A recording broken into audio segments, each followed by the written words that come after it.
Chasen Wayne, brother, happy to have you on the show, man. Happy to be here, man. Yeah, if you hear a baby crying in the background, don't worry, he's just excited.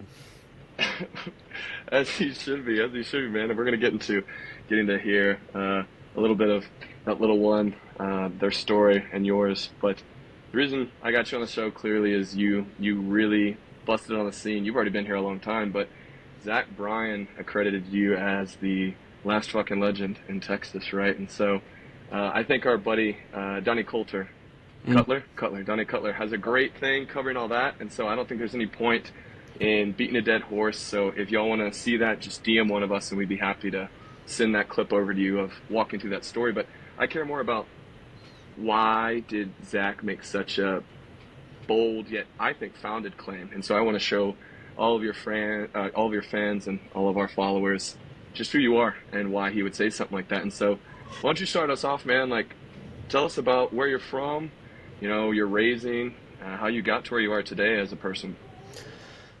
Um, well, I will say I do think that Zach probably said that to troll Texas a little bit because I mean, he's from you gotta respect it. Yeah. yeah, he's from Oklahoma. You know, so I can't verify that either. But part of me is like, come on, man, you knew you were fucking, you knew you were gonna piss a lot of people off. I was really surprised by that post too, because it happened that night after he played the pop-up show at Sagebrush. But I think Zach has a good sense of humor. I think is something that some people, and I think people who saw that post probably don't have the same sense of humor. Mm-mm. But I did, He knows how to market. yeah. But I did appreciate, there is a reason we did get along, and he did make that post, and that claim. But I couldn't speak to that. In all honesty, I'm really grateful for it, though. But yeah, I guess I'll just start by saying I'm from Texas, born and raised, originally North Texas. Um, I was grew up on a ranch that raised, that did team roping and raised cattle till I was about 10, and then we got kicked off that family ranch for family drama, and then I lived in a town called Granbury, Texas. I lived right outside of it, and then I left there at 17 and moved to Austin and started working at venues downtown. Started trying to work from the outside in to get into the music industry. To be Mm-hmm. an artist, actually, has always been my primary goal. But after years of just working at venues as a bouncer, eventually I just ended up running one uh, called Sagebrush in Austin, Texas. And yeah, like I said, it kind of went hand in hand and helped my career. I mean, if you want to, there was a lot of stuff that got me here that weren't necessarily great for me at the time, but learning how to adapt and handle those adversities is what made me get on the path of success today, I guess, is what I'd say, you know. I love that. You've actually built the whole path we're going to go through today because I really would love to see personal, professional, and then what you're passionate about in your life. And so you set it all up. With your growing up, did you get to rope? Like, did you get to team rope at all? So that's the funny thing is that my grandfather's name is L.D. Jones, and he took it very seriously if you showed enough interest in rodeo to where it was immediately not enjoyable. It was not like a Mm, fun thing. It was more yeah, of this is a business, this is a family business. He's trying to make the next rodeo star. From the yeah. time you're 6 years old, he wasn't, you know what I mean?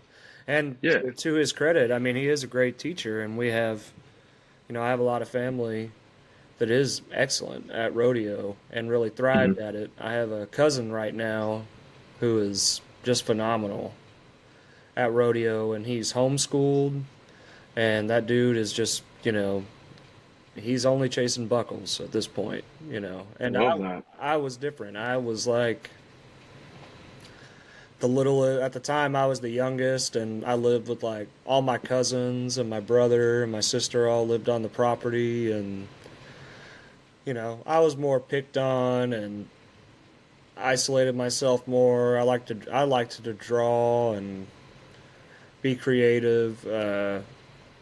Seemingly, I was just always a little bit more on the creative side of things. Wow.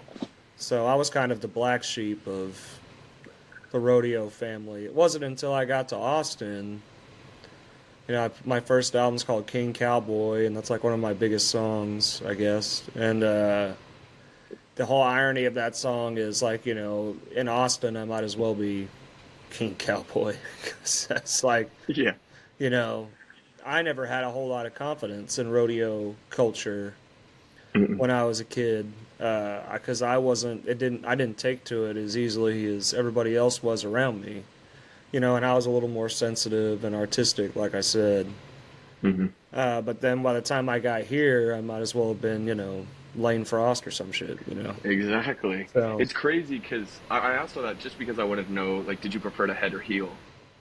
oh, well, we all are healers. That's like a long generation of healers. Everybody Love heals. that. I wanted to do Love that. pitbull, and I had the frame for it. I had the size, even as I was like a big little kid. Um, Yeah. and that's something that I still wish that like Cody Dole was a really good, Hmm. like I wanted to do stuff like that more than anything. Um, if I had to choose, that path, but Definitely. luckily I can always. I was good at sports. I was a really good athlete.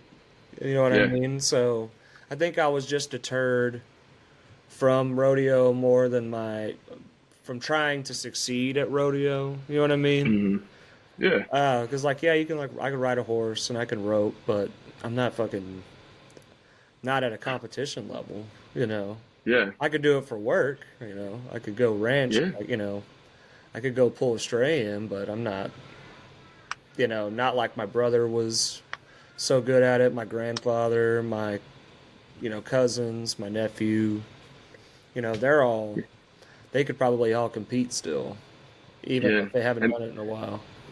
that's what's funny too, going in these honky tonks, especially in our areas, like bigger honky tonks. I can always tell people's background because I'm 6'4", like 230, 240. Yeah. And when people are like, "Oh my gosh, you're such," I'll wear my hat and like, "Oh, look at you, cowboy. Do you ride bulls?" Instantly, I'm like, "You don't know what you're talking about." Like if someone says if I bulldog, okay, but to be a bull rider, you don't know what you're talking about, like clearly, and that's cool, but just like pick a better assumption next time. And it's crazy too that you were saying all that because I actually my first question was we didn't even talk about this before for anyone listening, and the first question word for word, what was it like growing up as a creative? Were you outcasted?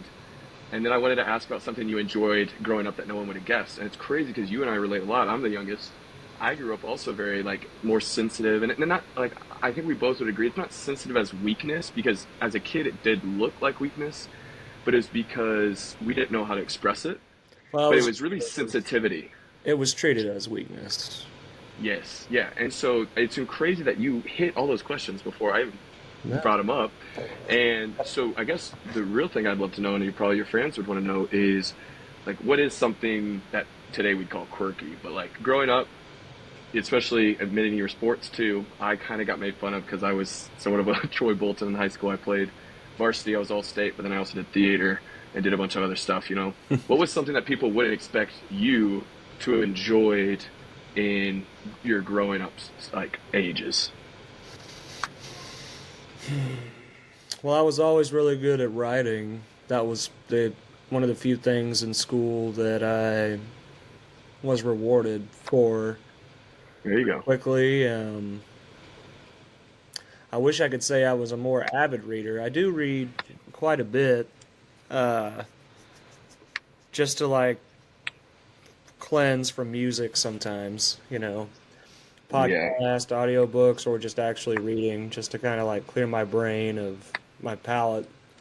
But just a lot of creative writing, but that's not, I guess that's surprising. It's hard to say, man. I mean, weirdly enough, I like manual labor.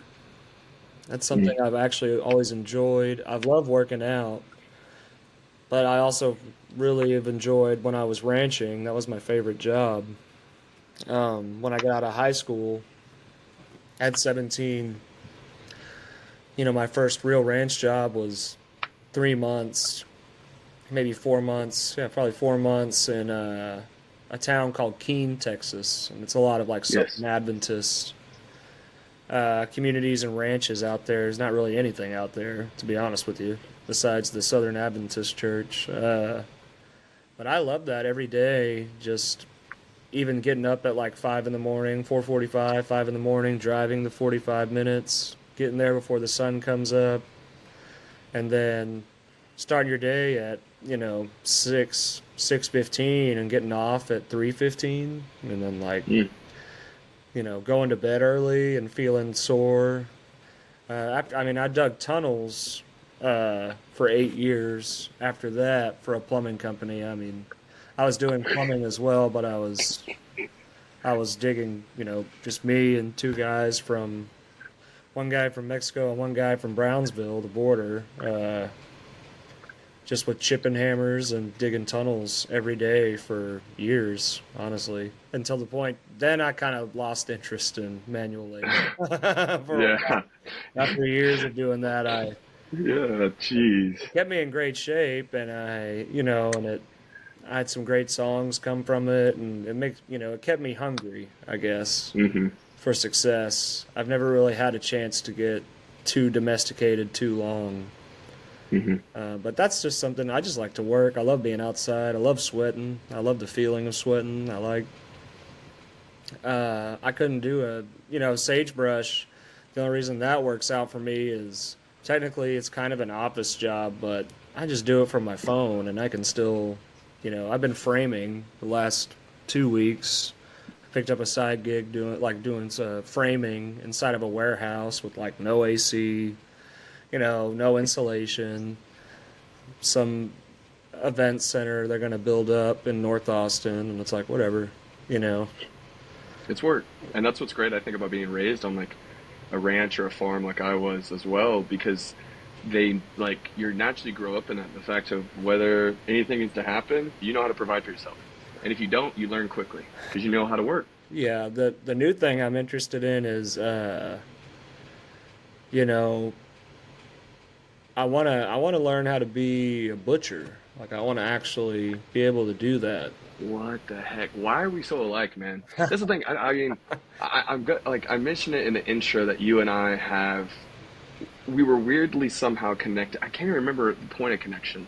I want to say it was Corey Cross, but I like we were somehow connected from like right when I started Honky Tonk Traditions, like 3 years ago. I'm not even in the Austin scene, and I picked up on you, and then it's crazy that we are connecting so much because and I love cooking, and Chef's Table had a butcher episode, and I was instantly like, and also growing up, I've always had experience with butchers, but I was like, man, I want to know how to take care of that, like that cycle of the animal, the death part of the animal. I think it'd be great. yeah, I would. Well, I just like yeah, I don't know why. Well, I did barbecue for that was my very first job for a while, and then I don't know. Now it's kind of like well, the step above just cooking barbecue would be you know Processing it. processing it, and that's kind of a Hmm. job that's always around, and it's kind of a Hmm. skill I just wish I could have. Hmm. Uh, until I, I think that'd be a great pursuit. unless my music career, until that takes its next step, where I'm just touring all the time, and you know what I mean.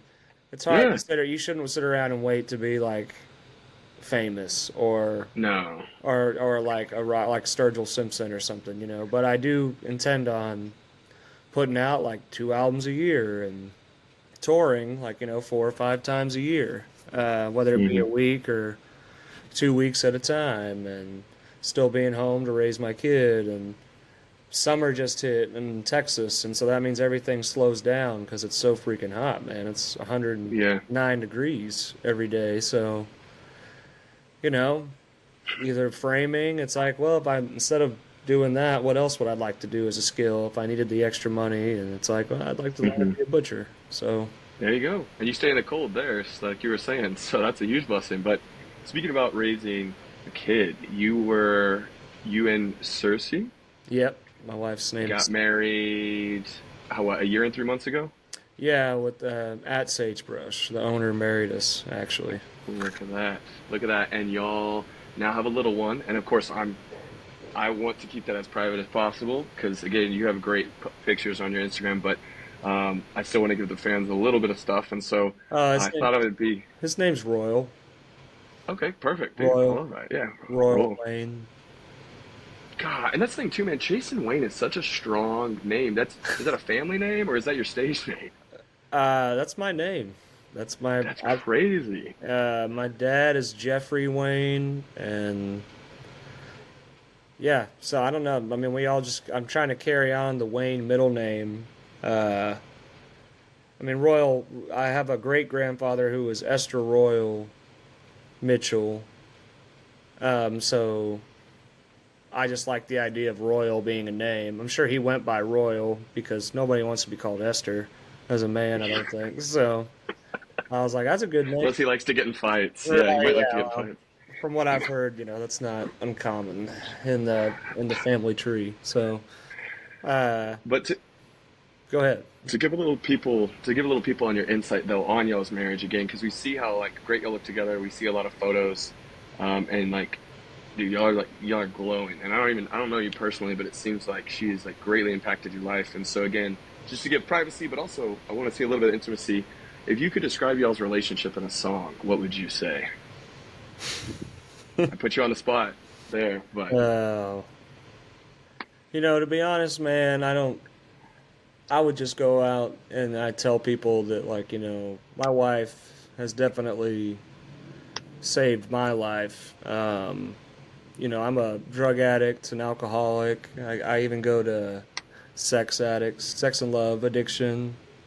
Like I say I'm in NASA. You know, Narcotics Anonymous, a sex addiction, Alcoholics Anonymous. So it's like NASA, and you know that's about coming. And I come from like a lot of trauma and undealt with mm, things in my life, but it wasn't until meeting my wife, you know, she told me the day she met me, she knew I was an alcoholic.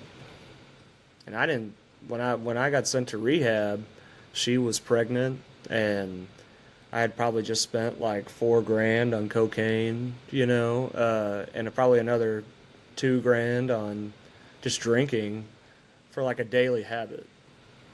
And also was like not being faithful, like most of the time, not being faithful at all. And not because it wasn't like I wanted to, you know, that's a whole different story of yeah, why, but like, you know, there were reasons, but there's being accountable for my actions. It's, yeah, I was not being faithful. I was blowing all our money on drugs and alcohol, and I was actually doing well in music, and I was actually doing well at Sagebrush. And I think and I was about to have my first son, you know, like I think she was in her second trimester or first trimester, I can't remember, but basically, she could see the writing on the wall that I wasn't willing to see long before that, you know, this guy's going to really fuck it all up. And yeah. so, I mean, you could name any country song and roll it all into one. Straight up, yeah, Yeah, I mean, yeah. it's been, you know, and I'm on borrowed time with her. Like, you know, the rest of my life is just for a long time, I just thought I was a bad person. I just thought Mm-hmm. that I just kind of defaulted to that. Mm-hmm. And I was willing to accept any consequences, but I'd feel bad if other people got hurt.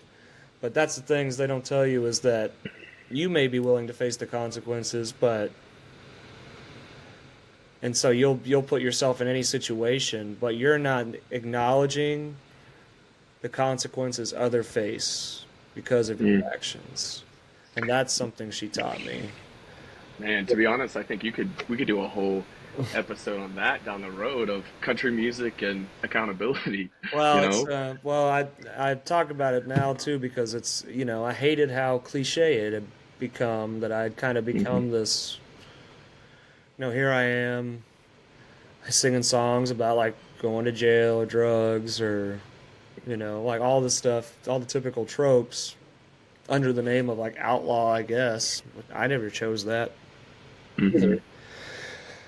And then it was like, oh, I actually really don't like this now. This all feels very Mm-hmm. cliche, and I kind of feel like, a fucking idiot. I'm a little more original than that. I have a little more depth than that, and Yeah. but also, I'm an addict. It's a real disease, and because of my background, I have to spend a lot more time focusing on hyper focusing on how I'm feeling, how others are feeling, and just working on feelings a lot, period. Or else everything goes downhill pretty fast for me and everyone Definitely. around me. So, And that's why I see a lot in like our time, people really try to fight being a statistic and then they end up being a stereotype. And it's which is worse, you know? right. Um, because that's the one thing I try to always tell people, and I don't like talking to a lot of people who claim to be like real honky tonkers, and they love outlaw. I mean, we as country and agrarian Western folk are naturally outlaw, but outlaw was never about the alcohol. Outlaw was never about the drugs. It just so happened that the people who were very big did those. And if we think that like going out every Saturday and just getting absolutely plastered is going to help anything, and that's like the lifestyle we want to do, that doesn't make it country. You know what I'm saying? It's just that happens that a lot of folks who live out here do that. You know, so it's like I just don't like promoting. I do everything I can not to promote that lifestyle. I just say this is kind of what a lot of people do. You know? Yeah. Also, shout out to Corey Cross, who's also, been a great sober friend in the music world for me. And Yeah, also, we're totally. from, he's from Fort Worth. I'm from not too far from Granbury. Fort Worth. So, shout out I'm to actually just I'm just north of Granbury. You know, I'm out here in Ridgemar, White Settlement, so I'm Yeah, just right around there. My dad's from White Settlement. There you go. And Yeah. that's funny we talk about outlaw. Like what would you say is your favorite decade of country music if you had to pinpoint it? I mean, it's for sure the. I mean, it's for sure the '70s. There's no doubt about it. Hell yeah. But See, we but get but the whole thing, I'm sure and other people should know. Like the outlaw thing was more about having, freedom in Mhm. the genre bending and style you wanted to play, like Willie Nelson, like playing jazz music essentially, or ragtime, Mhm. or Waylon Jennings pretty much playing rock and roll at that Yeah. time. That's really what it was about. Is they didn't want to use Chet Atkins studio bands, and they didn't want to go to They wanted to use their own bands in the studio, and Yeah. they didn't want strings and sentimental piano on everything. Like they just were like, no, this is what we do live. It works really well for us, especially in Texas, where they're both from. Mhm. It wasn't working in Nashville, but it started working in Texas. And here, we can kind of do whatever we want, and it's embraced. Uh, but in Nashville, it's frowned upon because it doesn't fit into like a box that people are used to. That's really what the outlaw thing was about. That's something I actually Yeah. do hope I'm associated with sonically. But the drugs and the alcohol and being the cool guy, holding the Jim Beam bottle with his aviators on, and tattoo get sleeves on my arm. Like, I don't know. That's somebody else can play that game. I guess I don't. Well, I think it's the same thing about the hat doesn't make the cowboy. A lot of people have tried to tell me, because again, we won't get too deep in dancing because anyone listening that's from my side will kind of know what I'm talking about, and there's no point of following a tangent talking about the dance community. But I also try to tell people that no, the hat doesn't make the cowboy, but the cowboy still wears a hat. It's out of like the respect for it, and so like getting those tattoos, doing the drugs, drinking doesn't make you outlaw. Um, but also the fact that because, kind of like you're saying, because you have tattoos doesn't mean you can't do something here, or just because you don't look this way or talk this way doesn't mean you can't do those things. Yeah, And it's just so, people trying to put other people in a box, and some people are happy to fill, to fill in those boxes. Some people, and I was one of them. I was somebody who grew up idolizing those guys, hmm and as much as I like the music, I was also gravitating towards that shit because I don't know, maybe, probably wasn't there wasn't anybody there wasn't a role model around in my life who I could relate to in interest and feelings. hmm My father was a great role model. He is a great role model. He does not talk about his feelings. He does not give a damn about music. uh, he works really hard and has really strong work ethic and really good values. But he is not for long-winded or deep conversations. He's not for any of that. He just says he expects you to just watch him and do as he does if you so wish. Does that make sense? To where he's yeah, got, no, 100%. and then he's got a son who's running around, getting tattoos, like getting in legal trouble and doing all the stuff that kids in small towns do, who are a little more on the hoodlum or delinquent side, I guess, and uh, yeah, I don't know. I mean, that's just, Granbury's grown a lot, but back then there was only like 6,000 people there, 6,005, probably about a little over 6,000 people there. I mean, I left before they got like an HEB and all these restaurants. Now when I go there, it's like there's fucking traffic. There was never traffic. I grew up in a town of less than 3,000, Ozark, Arkansas. I grew up outside of that town, like 10 minutes outside, so I completely get that. Yeah. Like, what do you feel though most proud to look like your father and be like your father? Oh, the work ethic stuff for sure. I mean, he's Yeah. like I wear this hat. It says Mitchell Plumbing, and it's his old phone number because when we got kicked off the family ranch, we just lived in like a trailer home for a while, and he started his own business.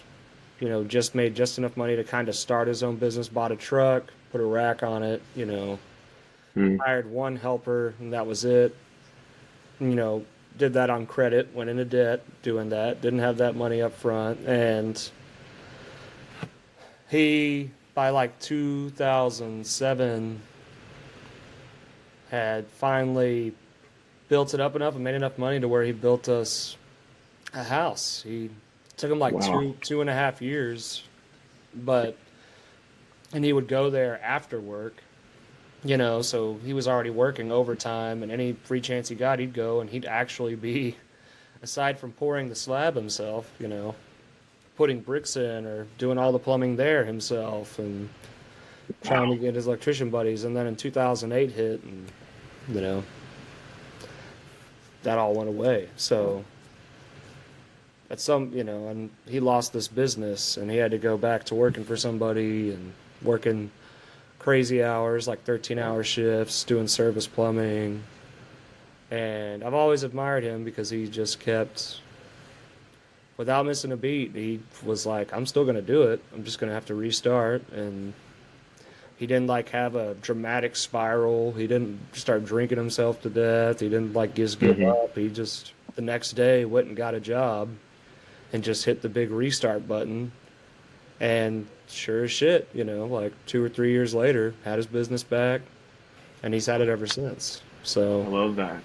And see, that's what I think I love the most about our genre, and I would say country and western, is when it comes to things like pop music or rock or anything like that. People can really come from any place of life, and they don't always have many connections. But to me, with country and western, they come from anywhere in life. But most every person that does well and is believable in country music has a very similar story. But you can tell, kind of to me, sometimes I can tell the longevity of some people's career by their story because I'm like, what else are you going to write about? Now, if you get good songwriters, I mean, to be honest, if we look at someone like George Strait, he killed. He's so good, but yet his entire career has been a lot of songwriters. So yeah. some people get that way, you know? However, the ones we really connect to, the ones we really believe in, I feel are the ones who share your story. And to be honest, that's a lot of our genre. Like, it's huge there. And so I want to dive deeper into that because a lot of people might not realize that, especially dancers, Austin is a huge cultural hub for specifically honky tonkin, I would say. Not just country music, but really honky tonkin. And that comes from, you've already named them, Sagebrush and White Horse. And you are the booking agent? Like, what's your title at White Horse? I'm at Sagebrush. I don't, Sagebrush, sorry. uh, it's like talent buyer, manager. Basically, I'm like the most senior talent buyer, booker, another word used. It's actually kind Yeah, of improper because I'm buying talent from a booking agent. Booking agent works yeah. for an artist. The I work for a venue, so therefore I'm the talent buyer. But I'm the manager. There's two other guys there who do non-country stuff. One does hard rock Hmm. and one does indie rock. And they're like, "Hey, I want to offer this guy this much money," and then I run it up to the owner, and we decide if it's worth the risk or not. But the Hmm. majority of the time, I'm just booking like all the country events because it is a mostly country venue. We will do other stuff because you got to do that. You got to. Austin's a very diverse place, and we should Hmm. flex diversity. But our bread and butter is country music, predominantly honky tonk and alternative country music. I would say. Perfect. Well, Yeah. let's talk about yours. So, like, musically, who would you be most humbled to be compared to? Oh, Billy Joe Shaver. Love He's that. my all-time. Uh, that's really where I kind of learned to sing more country because I couldn't sing like Hank Senior. Hmm. Uh, You can't yodel? I can't yodel, but I have that tenor. I am a tenor when I Yeah. sing generally, and also just the way Billy Joe Shaver. He's from like fucking Waco area. Hmm. I think he's from like actually I forgot what town outside of Waco he's from, but the way he talks and his accent is very familiar to me. It sounds like Hmm. how people in more rural North Texas talk, and like, Yeah. And what you know. for anyone who hasn't heard Billy Joe Shaver, what song would you first suggest for them to go listen to? Oh man, I don't know. You Just could, take a shot. I mean, Honky Tonk Hero or Black Rose, let's say Black Rose, I guess. But if you like the Waylon Jennings album, Honky Tonk Heroes, I mean, those are all Billy Joe Shaver songs. He wrote that whole album and just Yeah. sold it to Waylon Jennings essentially. But my favorite song of his is "Star in My Heart," and it's kind of a rare song. But he wrote it for his son, who passed away of a drug overdose, who was his lead guitar player. Mm. But I'm a nerd, so just go to Spotify and just click play, and Yeah. then you can find your own. But he's one of the most renowned, unique singer songwriters ever. I would say he's actually kind of more like Shakespeare because of the way he intentionally uses, poor Southern diction Hmm. uh, in his songs. Like it's an intentional thing. When Yeah. they call it like it's called marble mouth. Is what they say. It's like when you hear like Boomhauer talk or somebody with like a thick southern accent. They call that being marble mouthed, and he kind of sings that way and writes that way, and it's just really catchy and accessible. There's nothing too flashy about it, but he's always my more than Waylon, more than Willie. As much as I and all the music I love, which I've a ton of music, and I'm very much Hmm. a music nerd. Billy Joe Shaver is always my number one, just because he, just like I said, just very relatable. He sounds like a relative of mine, Hmm. and also had his wild and crazy days, and found his religion, and missing the three fingers. He's like, only got the three fingers. He's just the man to me. And even though he never got as big as Willie or Waylon, I mean, he just did it because he loved it, and he was a legend. You know. Yeah, and you're doing the same, brother. And so I want to walk through some of just one of your projects, your most recent, your Strange Places Mhm. that you dropped in March. And just walk me through some like inspirations you had, like anything that popped up. And you can go again, brother, go as deep as you'd like. You can focus on one song, but I'm just looking because, to be honest, when I first heard it, man, you brought such of like a funk to a lot of those sounds of just you're just rock like you just rolled. And like, who played steel for you on that? Steel player is James Manus, Jamie Manus. We call him the Especially on call yeah, him the Manus, like the meanest, but it's the close Manus. enough for love, dude. He Uh, he actually murdered that. he actually wrote that whole song. That's one of the Like few. it's That's one of the few times I gotta tell him about this. Uh, he actually he wrote that whole song, and it's about me and it was about a time when he's about when me and my wife were actually having trouble, and that's like ironically enough. So he wrote it for me in a way, but I mostly just do my own thing. He's the only mhm. guy I consistently collaborate with, because usually I'll bring him like 80 to 90% of a song that's done, and then me and him sit and we say, well, this bridge could use this or that. Yeah. But he's been in Austin for like 25 years. He's the one of the original members of the band. Him and the fiddle player have been in the band since day one. Wow. Jared Standish. The lineup has changed, but those two guys, like us three, is really the band. They're the engine of the honky tonk machine. Yeah, it would, if either of those two left, I would not use the term. I would not use that name anymore, and Hmm. I probably wouldn't even be interested in making music for a minute. I'd probably need to sit down for a while because those guys are two of my closest friends in the world for sure. I love that. Been with me from, like I said, the very beginning of me really pursuing this, like 4 years ago, actually having the opportunity to seriously pursue it. Yeah. I love that though, dude. Like, I kind of want to take a minute though to just keep us pushing because what I really want to get to is to scratch a different part of your brain, and I want to get behind the curtain of the music industry because you were saying stuff too with Donnie about some topics that I don't think you got to go as deep as you'd like on, and these are the type of things I want to bring forward to people because to be honest, like I I am a nerd just like you. I mean, when I first moved to Texas, folks were telling me I wasn't doing the two step. So for a year, I studied music theory, I studied dance theory, I studied history. I really dove into this stuff. And it got to the point where I realized that we are doing, dancers are doing the musicians a disservice, and a lot of musicians are doing the dancers a disservice because we actually work together.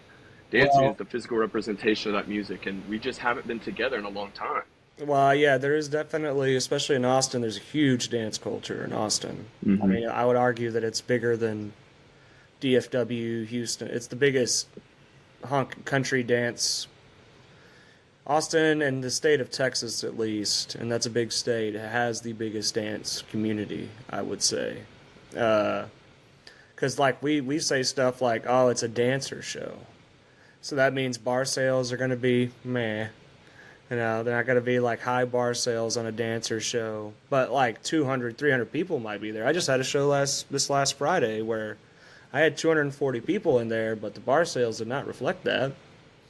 Now I Yeah. could get 400, 500 people in the venue at once, but usually if there's 200 and 240 people, there's like a number you kind of have attached to your brain from like past experiences. But if it's a dancer show or a band that has a big dance following, you know, I might get paid, the band will get paid, but the bar is going to be kind of, just giving people soda water all night. You know what I mean? They're not really making Yeah, much and of this. I mean that's what constantly I run into with a lot of people is the baseline is always when I talk about certain things returning to tradition. It's like bars have to make money, bars have to make money. And to me, when I teach traditional styles, man, I mean I've been absolutely hammered before. Eyes can't see straight, and I've been able to waltz through a busy floor at Cowboys Red River in Dallas because of the foundation of my steps. And so when it comes to the bar making money and our growth of honky tonk, the renaissance, the country renaissance we're in right now, where do you see the honky tonk going in the next decade? Or where's your hope too? Like where do you see it and where's your hope in it?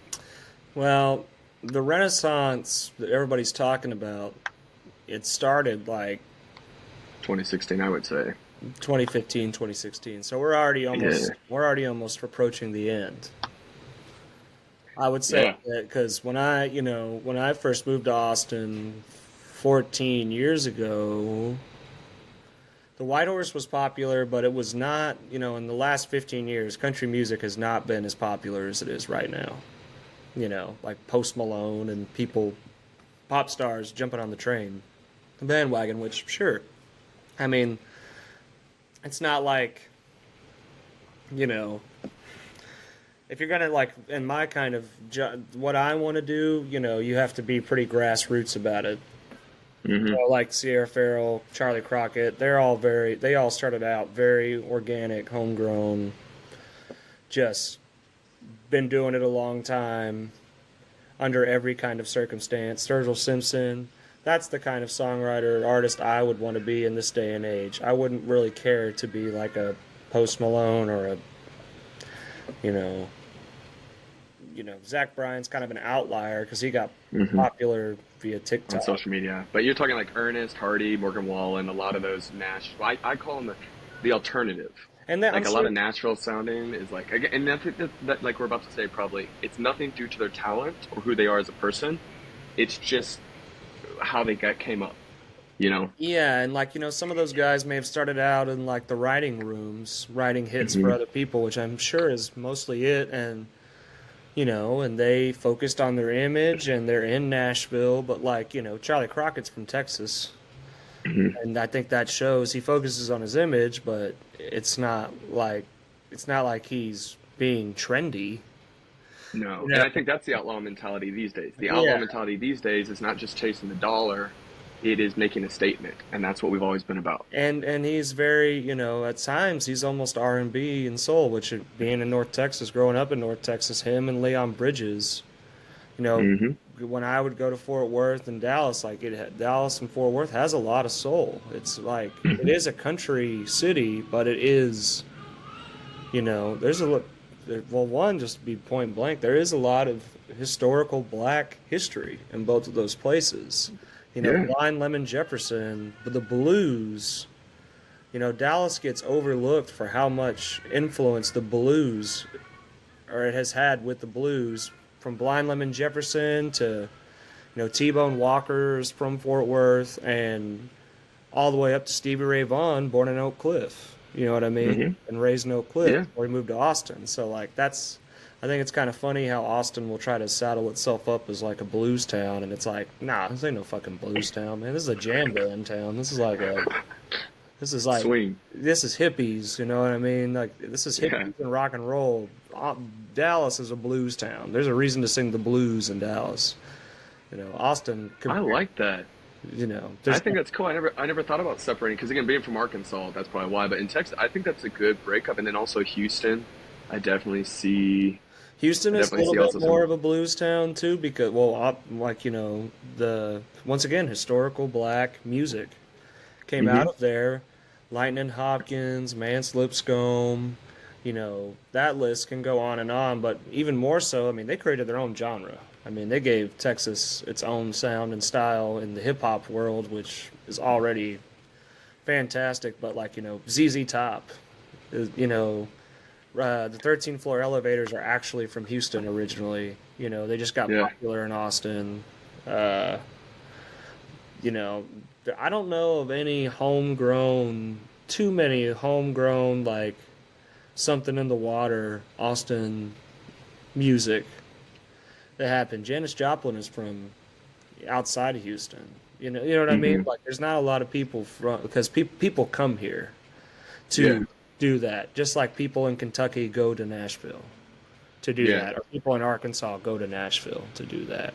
You Exactly. know? And I also think it's important. That's what, again, you say being a nerd, man, but I think you're just an educated country kid. You're a Western kid, technically, it's your rodeo, but like, you're just educated. And people don't assume that us being educated means we're nerds, but we kind of have to be nerds because no one else is doing it. Everyone else just wants to listen to mainstream and call that what it is. And they leave out a lot of people because I've had to watch myself because it was so easy to fall into the trap that if it's not Appalachian, Red Dirt, or Texas, it's pop country. But we don't realize that, like, if you look back, even the biggest names I always fell with was like Ronnie Millsap Hmm. and Terry Gibson. They, if I just played it and I was like, hey, what genre is this to someone who's not from here, like in the U.S., they'd probably say, oh, that's like disco or funk It's or the blues or term they used is countrypolitan. yeah, It's country that. politics. Yeah, but Yeah, that's that's technically we would see that as like if that was today, if someone dropped a sound that sounded like that music then, because again they were influenced by the music then, we wouldn't count 'em. But yet now we that look back and was like that's country classic. that was a time and a place. I still call it, like cosmopolitan, you know, music because that was at the time that was very mainstream because that Hmm. was disco, man. Like, rock and roll Yeah. guys were like saying kill disco, or they eventually became like yacht rock. It's kind of what it turned into, right? And it's the same thing Yeah. with country is there were people railing against that style of pop music, and then eventually, uh, Glenn Campbell falls into that Hmm. category. Dolly Parton Hmm. obviously falls into that category. Like, working 9 to 5 is not a traditional country Kenny song. Rogers as well. Yeah, all of Yeah. them. So And so like it's just a time that and it was an idea. but my thing is too, I think like you were kind of saying too, with starting out with Tyler and Sturgill and a lot of those guys from the Appalachian scene in 2015, 2016, starting this renaissance. I would say that was like the pre-renaissance, and then once like COVID 2021 hit, I would say that's when it really started kicking off. And now I don't even think we've hit the peak. However, moving forward, I think the biggest thing why this is all taking off is because country dance, like honky tonks, have filled the interest with wanting to line dance, wanting to two step, wanting to learn how to dance. And again, this is kind of like your fans who listen to this probably won't understand, but there's a huge disconnect, the same way that music is with dancing, where folks will think this style of dance is country, and it's like the most opposite thing. And I say that because it doesn't promote country music the same way a lot of country music after Garth Brooks and Stadium Country hit Are you didn't talking? promote country dancing. Are you referring to like line dancing, or which Line style? dancing is country because it started in Is two like step? disco, but Two step is say country. again, two step is no. So I'm saying like barcos.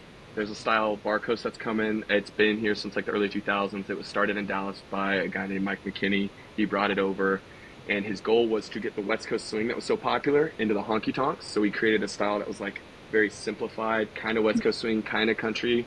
But again, now it's become to the point where it's like they don't dance to country music, they don't wear country clothing, and they don't dance country styles. So how can it be called country? Which again, it's Fair. like it's fine if you want to do this, like, but the thing is, the music you want to listen to is in the nightclubs.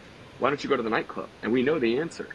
But you want to keep taking from us. You want to take my opportunities to live the dream that I had since I was a kid, and my mom taught me how to dance when I was 6. Like, you're taking that from me the same way if someone, let's say Morgan Wallen was for some reason coming to Austin and filling all the slots you could be playing music in, and he's saying this is country, and everyone's saying who doesn't know it, oh yeah, that's country. So when you play, they make you feel inadequate or out of place, like a black sheep in your own home, I you will know? say I think that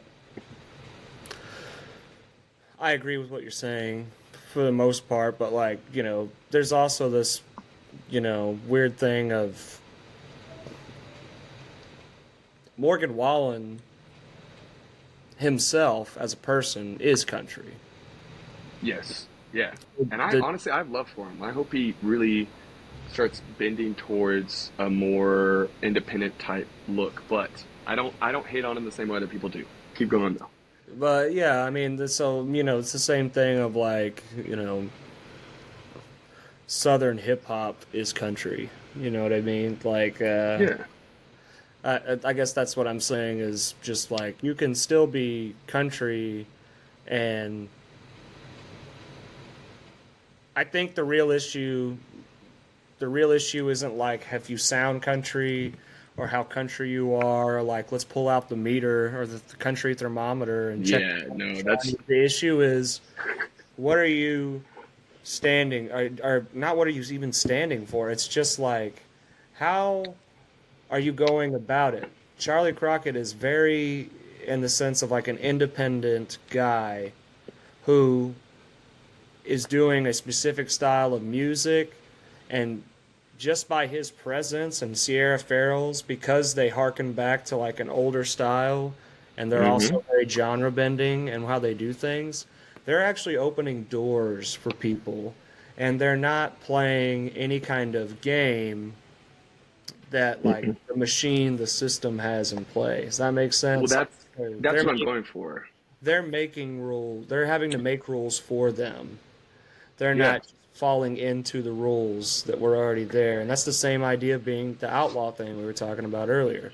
The Yeah. issue I think people have with Morgan Wallen is that he's, you know, it's almost like he was like made in a factory, like the whole hip hop country crossover thing. That was actually a moment because like people in the country love hip hop. I love hip hop. I grew up hmm an avid. I'm just as much of a hip hop nerd as I am a country nerd. Like I just love hmm music, and I grew up in neighborhoods and areas where even they were rural or country.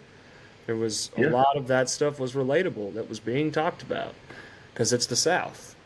So Well, also people don't realize how like the hard living, like blue collar struggle, fighting the system that gangsters or and by that I mean any race and cowboys have in common. Or I would probably say just country boys. You don't have to say cowboys, but like that hard living, the survival. Like well, they're it's just very a similar. They class. just don't realize it. It's just a Yeah. class thing. It's really Which what is it comes exactly down what I'm getting to be honest. And that's what I'm trying to talk about dancing is in the end, it's kind of when I was talking about Morgan Wallen taking those places, it's the fact that who is his money going towards? And it's not the fact that he needs to fit this shoebox of like, oh, you got to wear a hat and you got to do this. It's the fact of, like you were saying with Charlie Crockett, on his personal profile, he talked about Kane's Ballroom, the history of it, and the fact that he loved that his grandpa from Arkansas always taught him about it and drove over to Kane's Ballroom to appreciate it, and he appreciates that. That's the point. It's like, it's and that's why do you care? Like, what are yeah. you doing? And What do people you in the care dance community, about?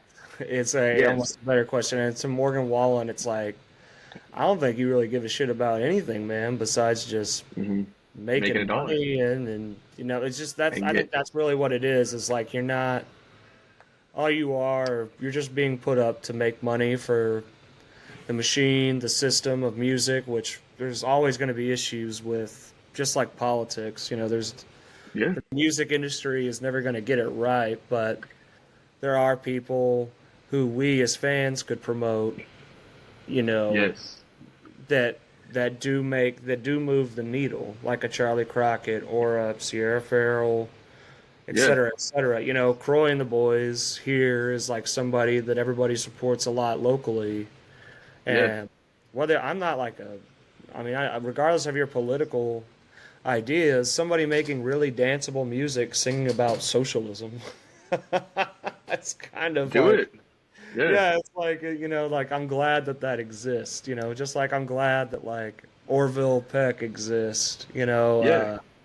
I think it's better if there's a lot of different kinds of faces and attitudes and backgrounds. But the one that we're not really needing anymore, the one face, the one attitude, the one background that nobody's really missing, in my opinion. I mean, obviously I'm wrong because look at his income generated. Yeah.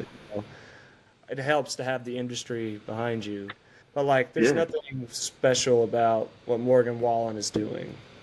Hmm. And I, And that's, I and feel like like a even lot of back, people, well, I was gonna say, like even back when like Florida Georgia Line was doing it, yes. they kind of broke open that door. It was, in my opinion back then was like, I don't really like this because I care a lot about hip hop music and country music, and I think there's a world where they probably could be in the same genre. I just think this is poorly done.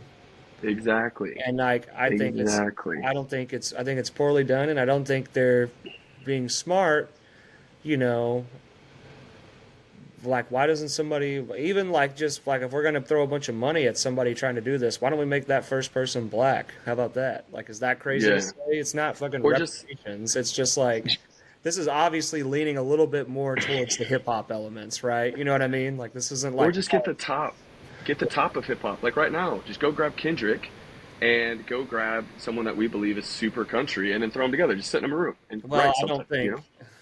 like from like similar to like how we're talking about Charlie. I don't think Kendrick Lamar has any interest in like doing And anything that's, other than what he wants to do. and then we don't get that genre crossover, and that's okay. That's the thing too, is a lot of people, I think, because they know about the small town stigmas, they think that we are against difference, like something that's different. But really, like you said, it's poorly made things because we can see through it, and we just don't want you to wear that country label, It's not genuine. It seems inauthentic. It just seems like, which, this is like they say the term like this was made in like a factory. You know what I mean? Like that's kind of what it is. And he's a whole ass person who has a whole life and feelings and hmm a perspective. So nothing against and him, he, or just no, you're not and doing. he's welcome. Yeah, if you He's want to keep welcome to doing come that, hang out. go Yeah, ahead. he's welcome.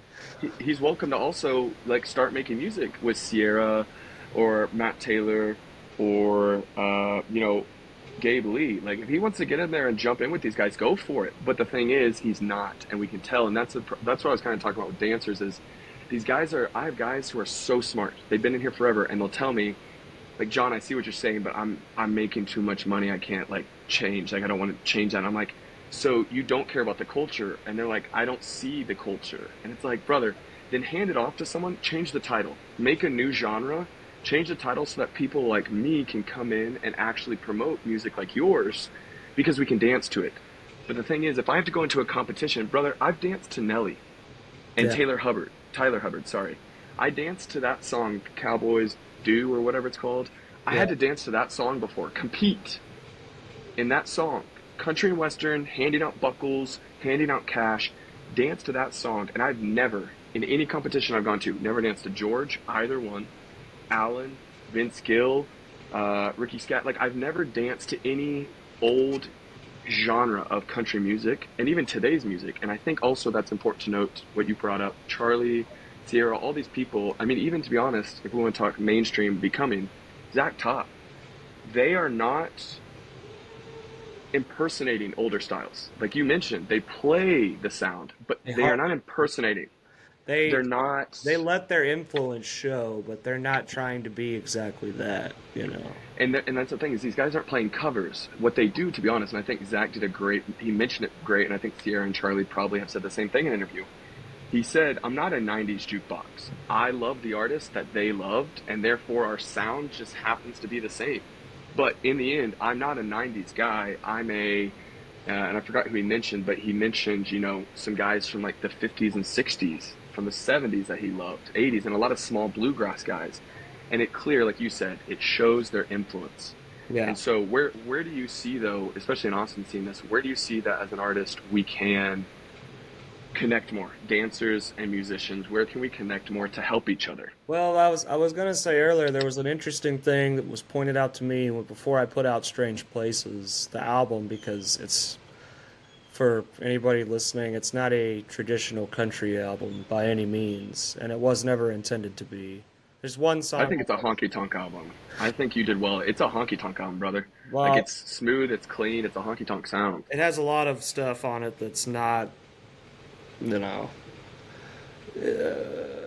know, people could figure it out for themselves. I don't care. But Yeah. my point is that like there's a band I admire a lot. I won't say any names, but I'm good friends with the drummer, and they're a really popular local band. And we were watching a really great national touring act play at Sagebrush, one of our homegrown guys. So basically, let's just say I'm talking to a drummer, and me and him are standing at the bar watching a honky tonk band, somebody who does Mhm. honky tonk genre music, specifically to a T that 60s, that 60s to early 70s style that Yeah. became so popular. They got the name honky tonk. Uh, Yeah. he we're watching him do it, and this guy who's in a big band turned around to me and said, I hate dancer shows. And I said, why? Because that's funny, because that's like all the country guys, a lot of the country guys coming up, they want to play to the dancer shows. That's because that's what you see. You're happy to see people dance. And he goes, at the beginning, yeah, but now when we go on tour and we play, we'll have 500 people like looking at us, and they're like only like maybe a couple people in the front are dancing. But like it'll be a sold out show and everybody's just really invested in looking at us and listening to what the singer is saying and listening to what the guitar player is saying. And I said, and then he goes, and right when we get done, it's like, woo, like giant applause, giant cheering, you know, everybody lines up and they want to meet you. Like, he says it feels like they're really invested in like what we're doing. And he goes, but to dancers, I got tired of that because like this, and then he goes, like this right here. And right when the song ended, it was just kind of like some like Hmm. light claps, like, almost like nice shot on like the golf course kind of thing. And he was like, yeah, because they're not really invested in anything I'm doing artistically. They're invested in each other. They're having a moment, and I can't blame them for that because you have to like be Hmm. invested in your partner in order to dance, especially to dance well at a higher level. But I want to make music for people. I want my music to be impactful for people listening to it. So I would rather Hmm. trade those environments because in reality, as long as the drum beat's right and nothing sounds too off, he could be saying whatever he wants up there as a singer. And nobody's really paying attention. They're too invested in each other, you know. And I was like, that's a really interesting perspective for a guy who plays in the country ish realm, in Austin, one of the arguably the second biggest country market in the United States. Um, Hmm.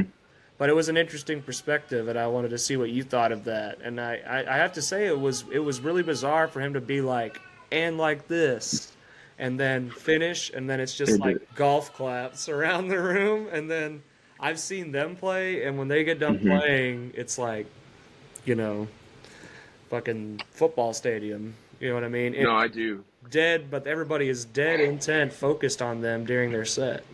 Like they are really, Yeah. and they are a danceable band. People do try to dance to that band. There's just so many people standing in this dance floor. The dancers can't really get away with it. You know what I mean? Yeah, I think that's a very interesting take too. And I guess I never really noticed it because myself and my group, we always try to interact with the band. And so like we would always do like that native cry where you're like, Yeah, you scream up and we clap and the we're great there. tail. And I guess, yeah, yeah, pretty much. And so I think that's actually huge. And I'm definitely going to clip that because that is a huge call up for us and that we need to do better at. But again, I didn't recognize it because I was already doing it.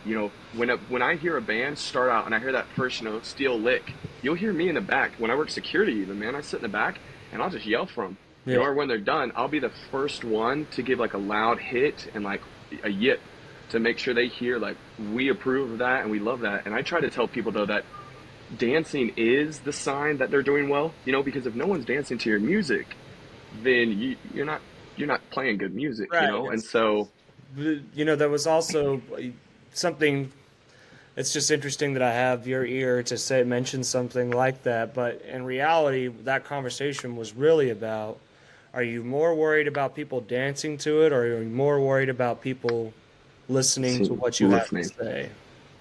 And And I to be was honest, like, that's as an artist, you can probably guess which direction I'm going to lean into is be like, well, yeah, I kind of want people to really take in what I'm putting down. That doesn't mean they can't dance to it, but I don't want the dance just to immediately distract them or completely deter them from actually listening to like my words as an artist or what the band's doing, actually hmm doing like intricately. Like you want it all to be recognized. I mean, that's just you yeah, want to make the best product you possibly can. I would love for people to dance to it and it be impactful to them. There's songs like that. hmm There's a billion. George Jones can make you feel something just as much as you can dance to it. You know what I mean? Like, exactly. so it's Yeah, not and I think possible. that is important. But I do think also honky tonk music, what kind of separates itself, I mean, not from every genre, but like in country specifically, is truly the singer doesn't have to be that good. And I also think that allows for people to be more expressive because one, just A good production wise, example. when you actually master the sound, a lot of the time the instruments overwhelm the person's voice. Also sometimes the speakers, you can't hear his voice that well. But what it does do is if you do know the song, you hear where the melody is and you can sing with them. But in reality, that's what I thought the beautiful thing was. A lot of old honky tonkers, the great ones, didn't have that best, like that good a voice. But they did have a very slick piano player. They had a slick, rhythm guitarist or a drummer. And Yeah, those like guys kept Ernest. the dancers going and the vocalist just sang like crazy. He just put his Yeah, heart out there and you could feel it. well, that was like one of Willie Nelson's best quotes. Is my favorite singer is Ernest Tubb because he was easy to sing. Because Ernest Tubb just kind of like talks his way through songs. Yeah. He didn't Yeah. have like a big. He messed up his voice historically. If people want to look up that whole story, but he was Yeah. known for just I'm walking the floor over you. He's not Yeah. like actually. But what are people dancing to? What do people enjoy? That boom, boom, boom, boom, You're don't, right, don't, right. don't, So boom, boom, don't. That's what they're listening. And so, like you were saying, it's one of those things. Like I think it's all about perspective. You can either take it as like I it don't is. like this. It's kind of an insult to me, or man, I love seeing that. And I do think also we can both meet in the middle. Where dancers, I think that's a huge call out. Hey, be louder, be more responsive. Um, Realize that when the song's playing, it is about you, but also when the song's over, you need to credit the people who let you be in that moment. They created that moment for you. Give credit where credit is due.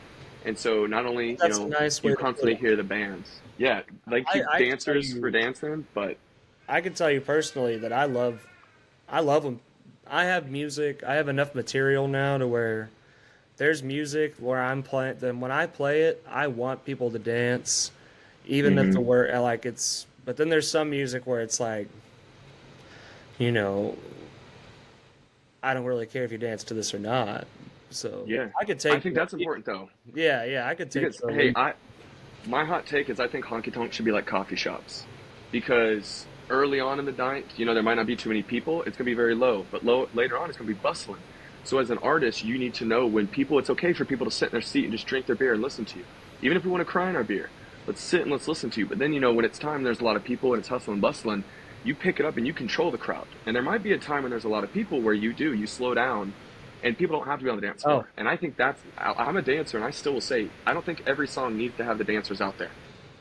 But if you're gonna play a slow, sad song, make it a heart. I want to feel you up there. the guy who turned me on to that, pointed that out to me, well, coincidentally enough, was a drummer, which kind of makes it even more interesting. Of like, oh, isn't this kind of like what you want? Because you're a drummer, like, isn't this? Aren't you like? It's your fault they're dancing, man.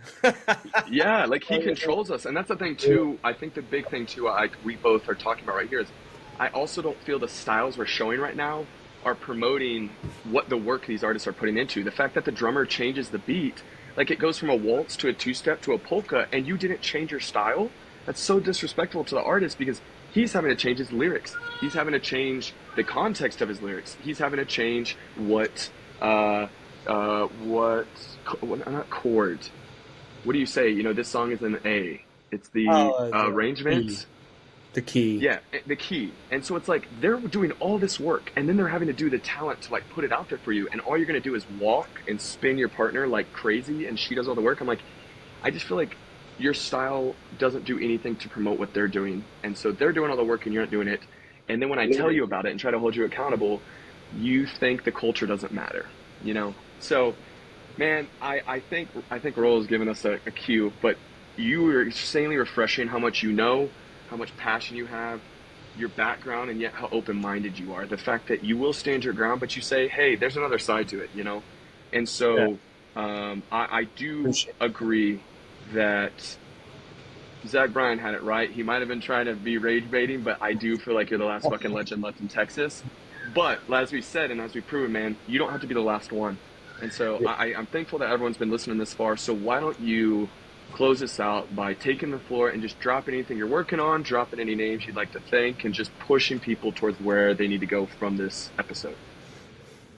Um, well, I just want to thank my wife and for all she's done for me, and I also want to thank Jamie and Jared, who I mentioned earlier. I'm glad I finally got to drop their names. It's something I always forget to do, but Jamie Manus and Jared Standish, you know, pedal steel and violin, and Chasen Wayne and the Honky Tonk Machine. You can follow me on Instagram at Chayway, ChaywEY. Uh, we're going to be recording a live album in New York in 2 weeks at Mm-hmm. Brooklyn, actually, at Skinny Dennis. Mm-hmm. We'll be there 2 nights in a row, both recording both nights. That'll be good. There's a great Tejano band that I'm bringing up from Austin called Automatic Weekend. People should check out. It's like Chicano rock and ranchero music and country all rolled into one. It's pretty cool. Very Texas sounding music. I love it. And then and we're bringing that to New York, which is even better. You know, it's kind of like the Bringing Texas. it back to Jimmy Rogers, bro. That's insane. That to me is evolution.